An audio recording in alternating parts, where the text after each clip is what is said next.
Salam saudara, selamat malam. Kita bersyukur pada hari ini, Sabtu tanggal 18 Desember, kita bisa bertemu dalam forum kelompok sel, walaupun melalui aplikasi Google Meet, tetapi tidak mengurangi nilai-nilai dalam kelompok sel.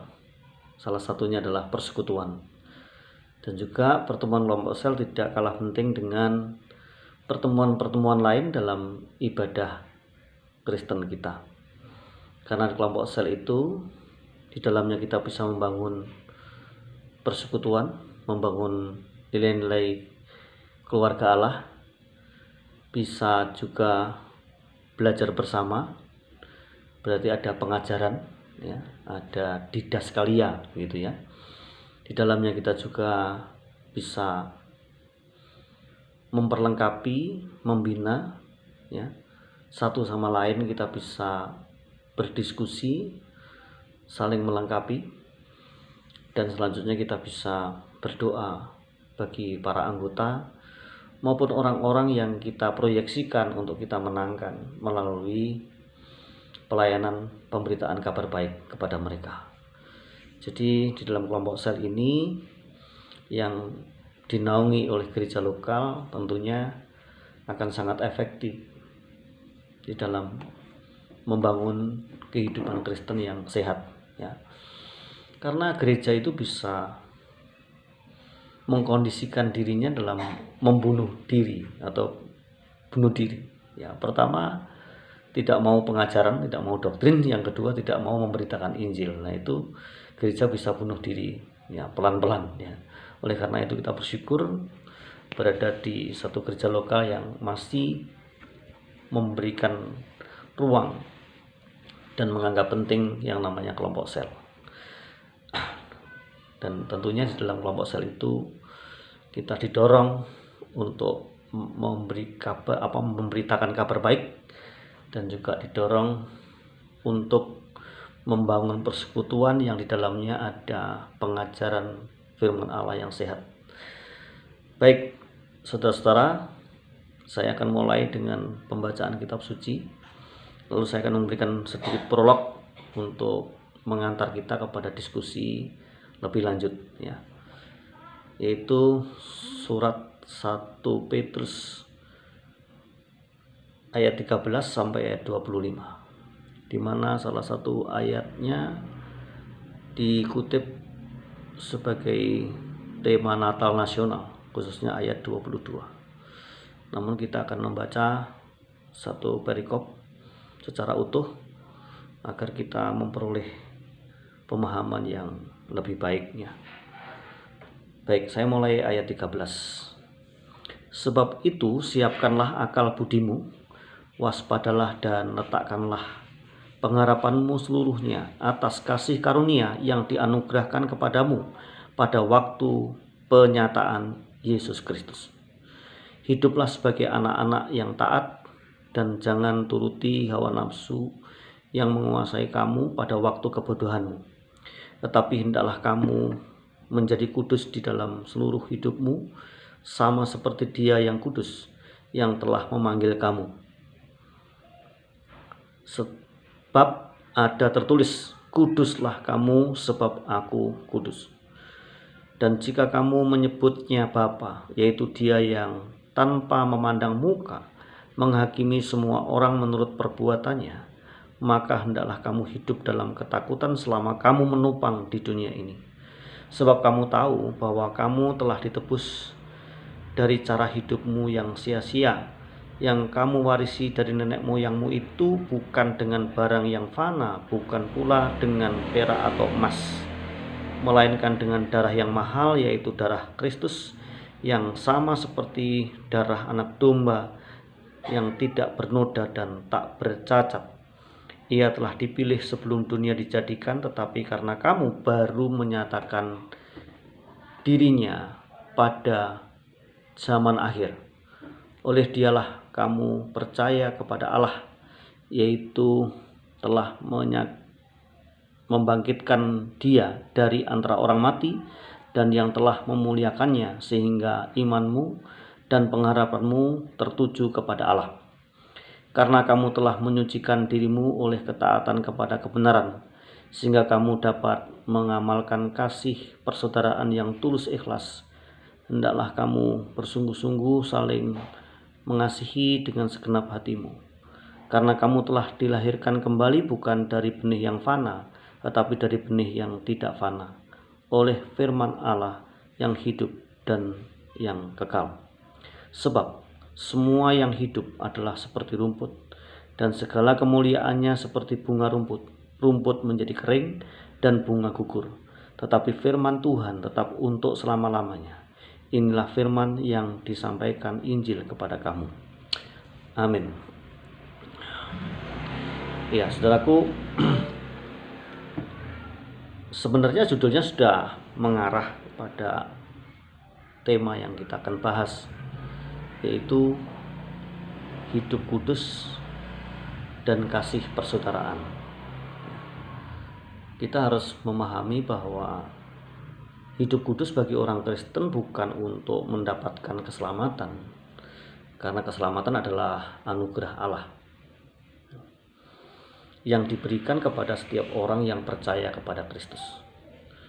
Maka Petrus menasihatkan pada umat yang dilayani dalam suratnya ini agar mereka hidup kudus dengan menyadari status mereka yang telah memperoleh keselamatan sebagai umat dari Tuhan yang kudus. Itu terdapat di ayat 15 dan 16. Nah, umat Tuhan hidup kudus karena mereka telah ditebus, dan dari cara hidup di masa lampau yang sia-sia, yaitu hidup dalam penyembahan berhala sebagaimana dulu nenek moyang mereka melakukannya. Itu terdapat di ayat 18. Nah, mereka sadar bahwa harga tebusan itu melampaui nilai perak dan emas, yaitu darah anak domba Allah, yaitu Kristus sendiri. Di ayat 19, Tuhan menyelamatkan umatnya dari belenggu kedagingan dan hidup penuh kesia-siaan yang hanya akan membawa mereka kepada kebinasaan. Inilah perintah Allah yang mengatakan, kuduslah kamu sebab aku kudus. Itu di ayat 16, saudaraku. Kristen adalah umat tebusan Allah yang telah dilahirkan kembali karena pengorbanan Kristus yang telah mati di kayu salib. Inilah penebusan yang mahal yang tidak mungkin dibayar dengan apapun juga, ya, dengan perbuatan-perbuatan yang sebaik apapun juga, ya, selain dengan darah Yesus Kristus, Putra Allah. Jadi dosa itu sesuatu yang serius di mata Tuhan, sehingga Yesus harus membayarnya dengan kematian di atas kayu salib. Ya, setelah ditebus, Kristen terpanggil menjadi umatnya yang kudus, ya, yang hidup berkenan kepada Allah. Sehingga saudaraku, kecenderungan berbuat dosa, mengejar kenikmatan pribadi untuk kenikmatan diri, hedonisme, materialisme, ya, konsumerisme dan individualisme itu harus diminimalisir, bahkan ditinggalkan, ya. Kemudian kita termotivasi untuk hidup sesuai dengan firman Allah, ya, hari demi hari menikmati pengudusannya, karya Roh Kudus bersama dengan firman-Nya dalam kehidupan kita, sehingga kita semakin serupa dengan Kristus. Yang harus kita camkan, saudaraku, hidup kudus bukan pilihan, tapi bagi orang Kristen, hidup kudus adalah cara hidup orang Kristen yang telah mengalami anugerah penebusan Kristus. Jadi tujuan orang Kristen hidup kudus karena ia tidak mau menyia-nyiakan penebusan, ya, karena kita tidak mau menyia-nyiakan penebusan Kristus yang telah dianugerahkan kepada kita, ya. Kita sudah dibebaskan dari belenggu perbudakan dosa, dari belenggu ketakutan akan kematian, Nah, tentunya kita tidak mau menyerahkan lagi hidup kita kepada dosa atau hidup yang sia-sia, ya. Tentu kita akan terus memohon kepada kuat kuasa rohnya dan juga petunjuk-petunjuk dari firman-Nya untuk hidup semakin berkenan kepada Tuhan, ya. Kalau kita masih hidup sembarangan dalam dosa, maka sama saja dengan kita menghina dan menyangkali karya Kristus di kayu salib. Nah, ini penting sekali Bapak Ibu, saudara-saudara, untuk kita punya tekad yang kuat untuk hidup kudus di hadapan Tuhan, ya, dan menjadi kesaksian bagi banyak orang yang lain. Nah, yang kedua yaitu kasih persaudaraan. Adalah suatu bentuk manifestasi atau perwujudan dari orang yang telah dipanggil keluar dari dunia yang penuh dosa dan kebencian, ya, yaitu kasih persaudaraan. Itu terdapat di ayat 22 yang ini dijadikan tema Natal nasional, ya. Orang yang sudah dipanggil menjadi gereja harus memanifestasikan atau mewujudkan komunitas atau persekutuan ilahi, yakni komunitas Allah yang lahir dari firman yang hidup. Kasih Kristus yang telah mengalir dalam kehidupan kita akan mengalir pula dalam manifestasi yang nyata dalam kehidupan sehari-hari, ya, saling mengasihi satu dengan yang lain dengan kasih yang tulus ikhlas, kasih yang sungguh-sungguh keluar dari dalam hati, tidak dicemari oleh dosa lagi, ya. Kasih persaudaraan sebagai pengikat komunitas ilahi, walau berbeda latar belakang, berbeda suku bangsa, tingkat sosial, tingkat pendidikan, dan lain-lain. Kita harus membangun kasih persaudaraan dengan tulus. Utamanya adalah saudara-saudara seiman, dan mungkin juga kita harus memperluas, ya, memungkinkan kita untuk memperluas kasih persaudaraan itu bagi mereka sebagai saudara sebangsa dan setanah air. Ini pendahuluan dari saya, kiranya akan memotivasi kita untuk semakin hidup kudus dan membangun kasih persaudaraan. Dan selanjutnya kita akan masuk di dalam sesi diskusi. Saudara disilahkan untuk menyiapkan pertanyaan atau memberi masukan atau juga memberi kesaksian berkaitan dengan tema yang kita bahas pada malam hari ini. Mari kita berdoa lebih dahulu.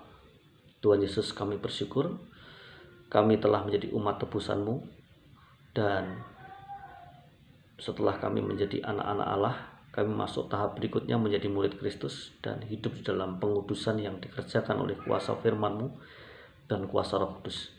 Kiranya Tuhan terus menolong kami untuk kami benar-benar bisa menjadi kesaksian di tengah-tengah dunia yang gelap ini, untuk hidup kudus dan bersaksi tentang karya penyelamatan dalam anugerah yang tak terhingga nilainya dalam Yesus Kristus.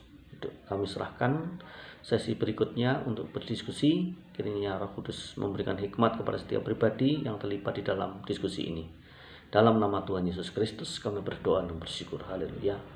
Amin.